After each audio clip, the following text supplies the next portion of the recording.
უკვე იანვარში, როდესაც ნიკოლოზ კაციას საქმეზე მივმართავ ტაქსის მძღოლის მოწმედ დაკითხვის თაობას იმავე პროცედურების დაცვით, რაც ბრალდების მხარემ აქციაზე დაშლის დროს წარმოებულ საქმეებზე მოწმეები დაიბარა, იმავე სქემით, იმავე პროცედურებით მივმართე სასამართლოს, სასამართლო მეუბნება უარს და მეუბნება, რომ მე გამოკითხვის ოქმი არ მაქვს შედგენილი. თუმცა კანონში ვერსად ვერ ვნახავთ ჩანაწერს, სადაც კანონი მავალდებულებს, რომ მე ვალდებული ვარ შევადგინო გამოკითხვის ოქმი. მოწმეს, როდესაც დავურეკე და ვთხოვე, რომ ჩვენება მოეცა ჩემთვის და გამომეკითხა, მოწმემ განვიცხადა უარი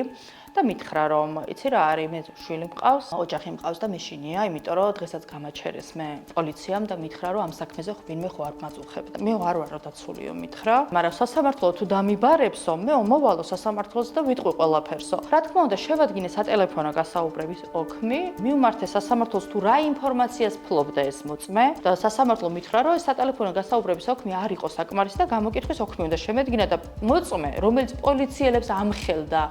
შესაბამის დანაშაულის ჩადენაში, თურმე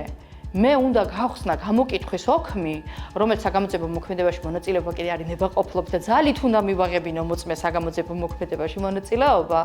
და ესეთი სტანდარტით უნდა წარმოადგინო მტკიცებულება სასამართლოში, რომ მოწმე დაიკითხოს.